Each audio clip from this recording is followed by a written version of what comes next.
What is up, everybody? This is Stevie Breach coming to you here today. I am back. I am alive.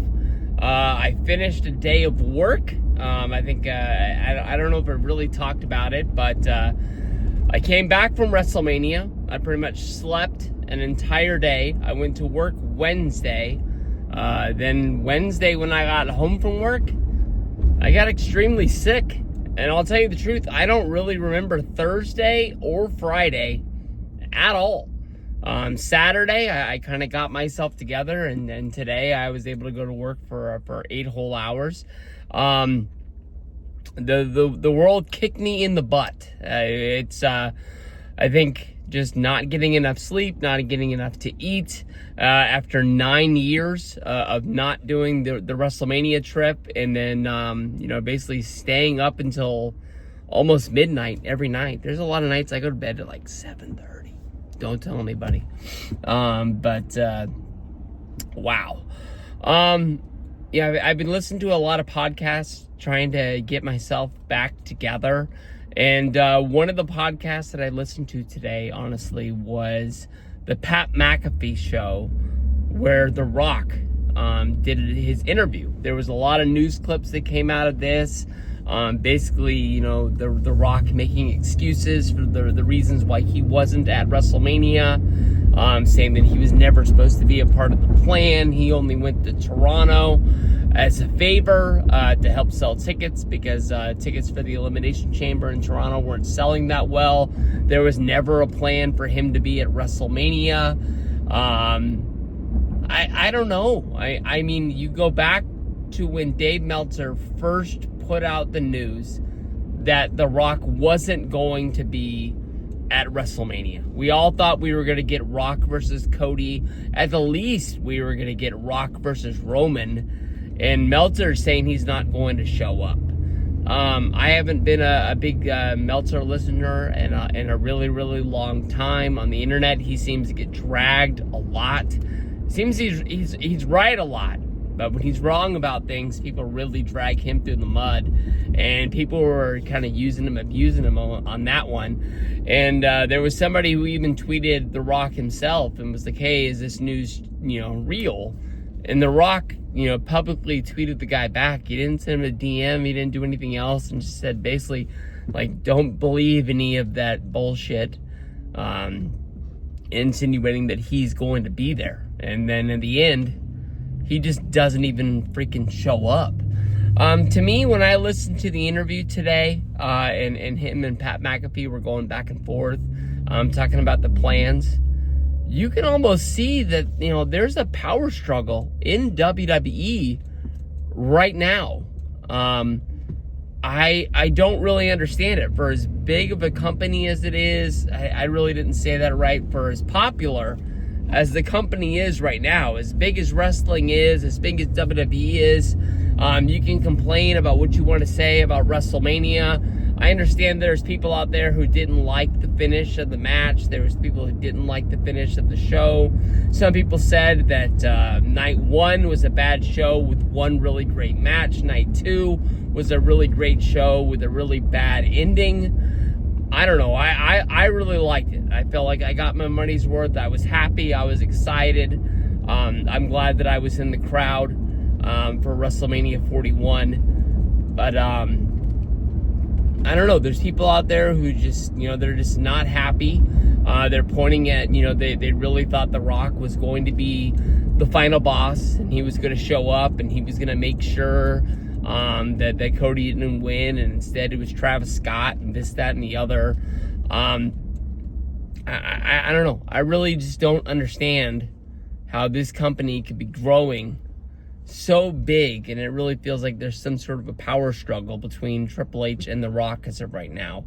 When you go back and you look at their, career, you really think about them, breaking in to the WWF at the same time.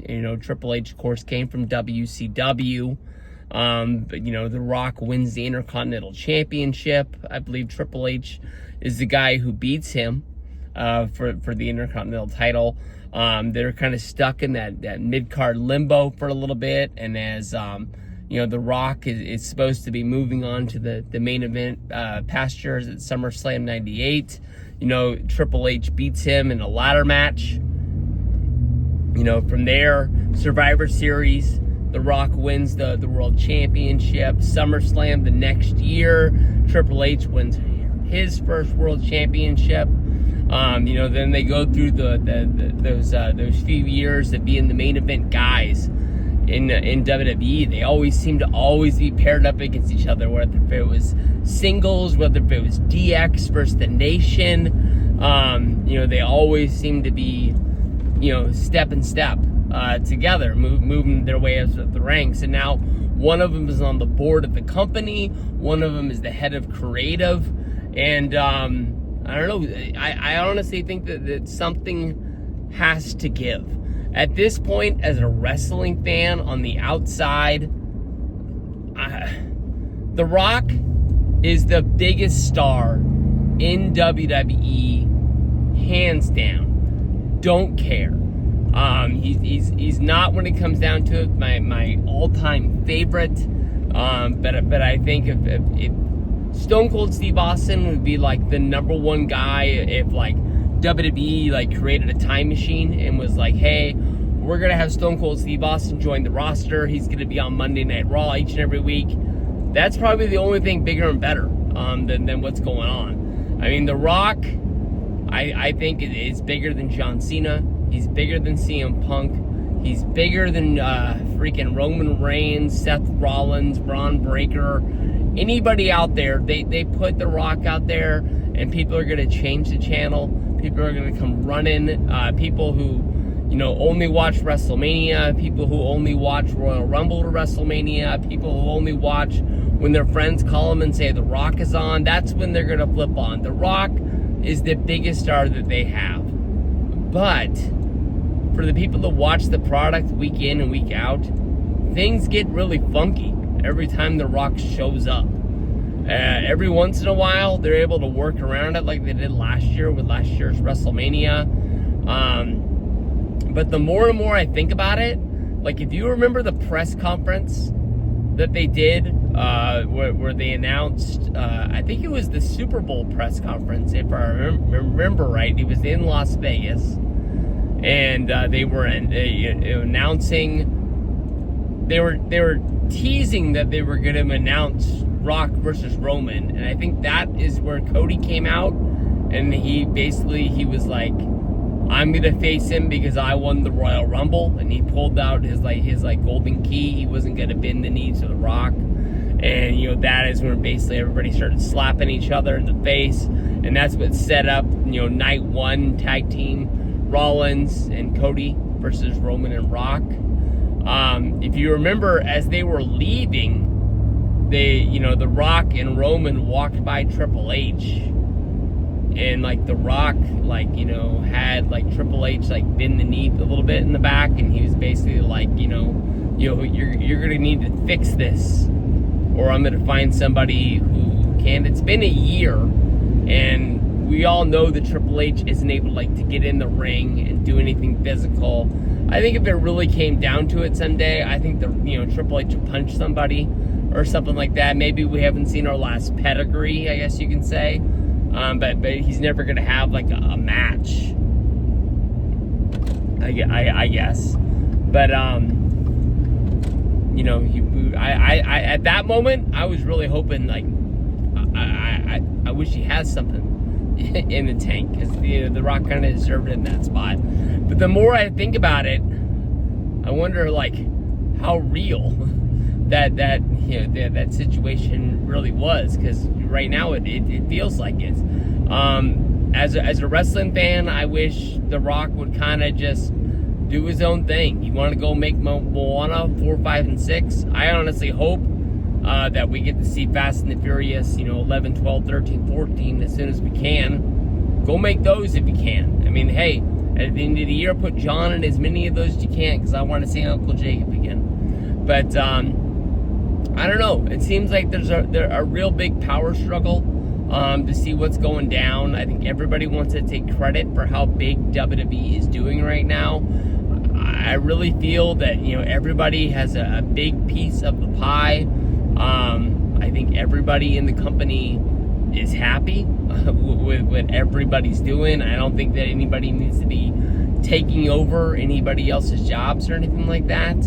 I think the wrestling business booms when The Rock is around, but the writing for like 3 months it takes to fix it. Like, here's the number one thing I don't understand about what The Rock said. This is why I showed up at Elimination Chamber. This is why I, was there. It was to sell tickets for that day. And that day is the day that John turned heel. And people are saying now that John wasn't supposed to turn heel until WrestleMania, which makes a lot of sense, because John always said that he would do new music, he would do new gear, he would do new this, that, and the other. And I think a lot of the shirts, a lot of stuff like that was already in the pipeline. Mattel had to be pumping out those My Last Time Is Now figures. So all of that stuff was already in the pipeline, probably for him to be a babyface and turn to WrestleMania.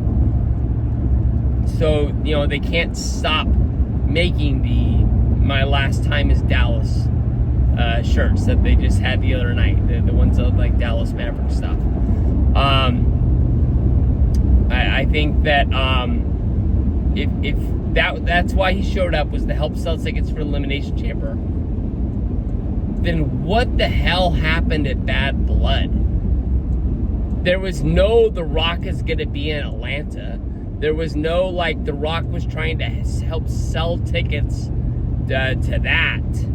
So why did he come out and threaten Cody? Why did he threaten Roman? Why did he threaten Cody and Roman? We never knew who he was looking at, who he was talking to, who he was counting to. Maybe I'm just a wrestling fan who cares too much, and I'm getting a little bit mad about it, I guess you can say. I don't know. I've always been a Triple H guy. I've always been a Triple H supporter, whether he's a wrestler, whether, he was on the business side. He's somebody that I root for. With the company being in his hands, I think it's going to go good places.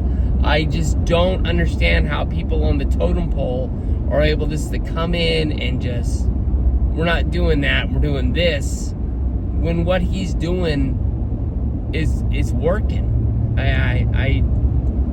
If it starts to fall off, like it did in, I don't know, 2020, 2021, if we get down to that, then yeah, come in and say, hey, I'm going to try and freshen this up, give us some new ideas. But for the last 2 years, easily, as most things in WWE made sense, as have been like, man, this is a good show to watch. I'll tell you that I've been watching almost continuously since the Netflix thing started, and I think I've loved almost every single minute of it. It's brought back like a love of wrestling for me, because I don't have the excuse of being like, well, I see something on Twitter, and then I have to wait 3 hours, and then I can rewatch it on my TV. It comes on at 5 o'clock on Monday. I love it. But, I don't know. Let me know what you guys think. Rock versus Triple H. This time not in the ring. It's weird this time.